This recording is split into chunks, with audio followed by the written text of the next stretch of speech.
Se soumettre en accord avec les politiques mises en œuvre, se soumettre à regret, sous la pression, ne pas se soumettre et se relever.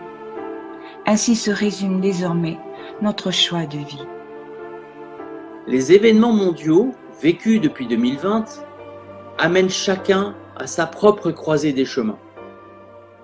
Ces 2 dernières années ont eu le mérite d'éclairer notre vision de la France et de ses institutions.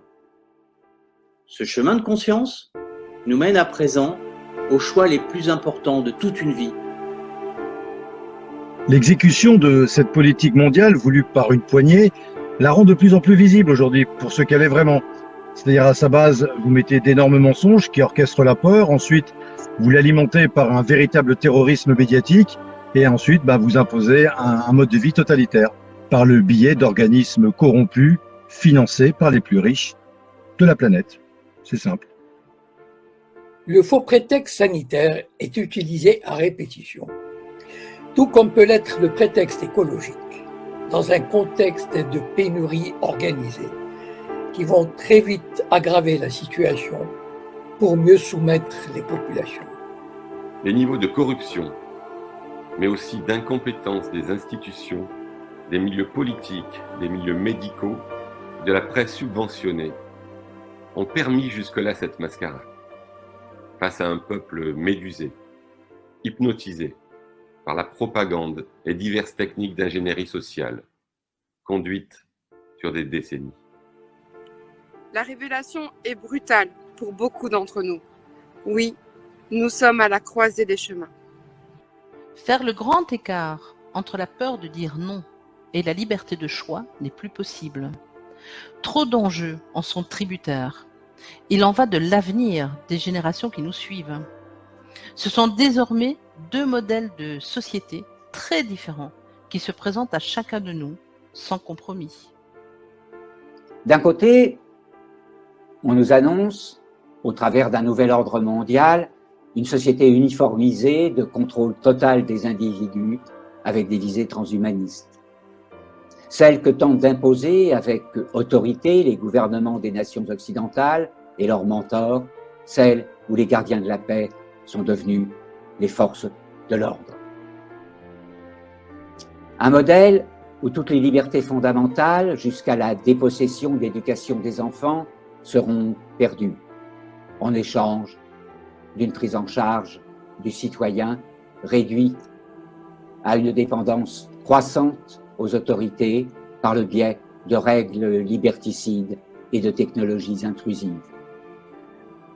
Cela peut séduire ceux qui céderont à la peur.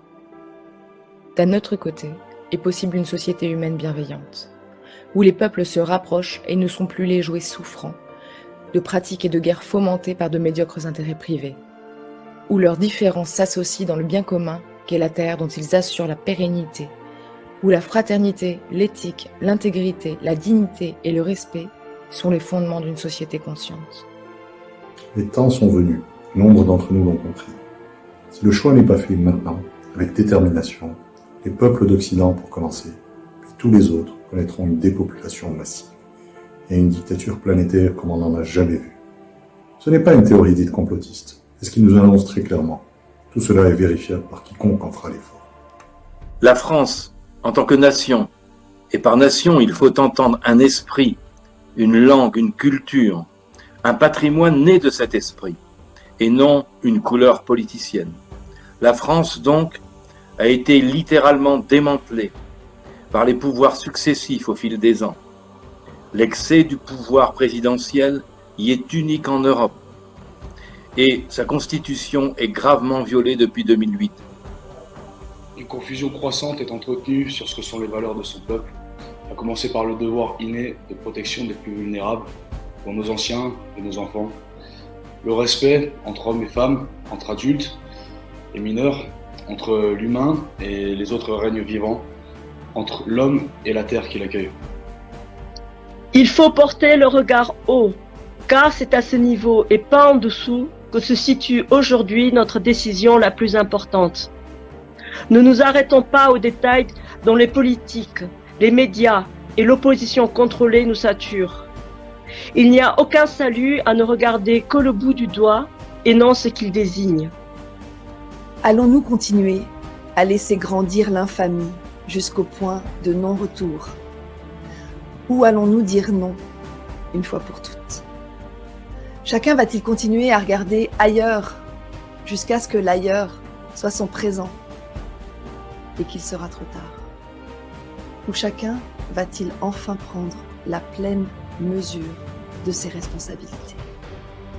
Il existe un peuple de France dont l'héritage inné ou acquis coule dans ses veines. Il est prêt désormais à se lever pour restaurer sa souveraineté et arrêter dans leur course folle les sociopathes qui veulent pour lui écrasement, dégénérescence, contrôle et soumission.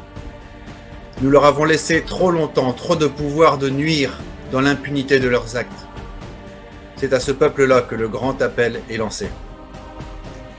Il ne s'agit pas de se demander comment faire, car nous le savons. La solution n'est pas de manifester dans les rues pour réclamer, parce que nous n'avons rien à réclamer, puisque nous ne leur sommes pas inféodés. C'est un terrain qu'ils contrôlent, comme ils l'ont fait d'ailleurs avec la plus grande violence lors du long épisode des Gilets jaunes. Mais il existe un terrain qui n'est pas le leur, celui de l'intelligence collective du cœur. De nombreux réseaux existent aujourd'hui en France, constitués d'hommes et de femmes qui ont déjà fait leur choix de société, à travers la solidarité, le partage des expériences, l'apprentissage, la transmission des savoirs, l'organisation locale, d'une manière qui soit respectueuse du vivant. L'ensemble couvre tout le territoire, ce qui signifie qu'il y a forcément quelque part, au niveau local, près de chez vous, au moins une de ces cellules de ce grand corps organique que beaucoup ont déjà rejoint. Nous appelons donc solennellement chacun à rallier le ou les réseaux de son choix. Nous appelons tous les réseaux et associations qui ne l'ont pas encore fait à se relier les uns aux autres, à se rencontrer au sein de leurs cellules locales et à organiser une communication de l'information entre eux. L'objectif n'est pas de se fédérer en une seule structure, ça nous rendrait vulnérables. Chacun doit garder ses spécificités et continuer à travailler comme on a l'habitude. Et par contre, ce qui est important, c'est que chaque réseau tisse un maillage territorial, physique, avec les autres pour que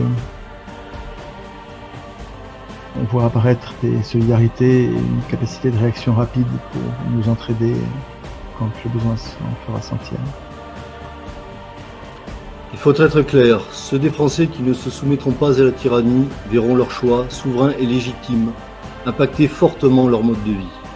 Ils subiront probablement des pressions et des mesures de rétorsion plus qu'il n'y en a déjà. Cela demande du courage et un renoncement provisoire à quelques conforts. C'est le prix de la liberté et de la souveraineté. Mais il est évident que ce choix individuel ne sera possible qu'à travers la solidarité de tous. C'est à travers ces réseaux que nous la trouverons, car elle existe déjà sur le terrain et nous nous employons tous à la développer davantage. Plus personne ainsi ne sera seul pour faire face aux difficultés à venir à court terme et nous pourrons organiser correctement la protection des enfants et des plus vulnérables. Nous manifesterons ainsi la volonté d'un peuple qui se rassemble de plein droit dans une intention pacifique, dans le devoir et la détermination d'arrêter par son nombre et sa volonté la folie de quelques-uns. Car il est important que tous les corps de l'État, en qui demeurent des valeurs saines, voient émerger ce peuple souverain au sein de la confusion. Eux aussi sont désormais à l'heure des choix et devront choisir leur camp. Ne vous laissez pas démoraliser, ni démobiliser par les apparences, même si les choses deviennent plus difficiles pendant un certain temps. Un ferment des plus fertiles est déjà à l'œuvre dans ce pays, à travers des hommes et des femmes lucides et déterminés. Rejoignons-nous, rejoignez-les. Il ne reste qu'à nous rassembler. Nous savons le faire. L'heure est venue.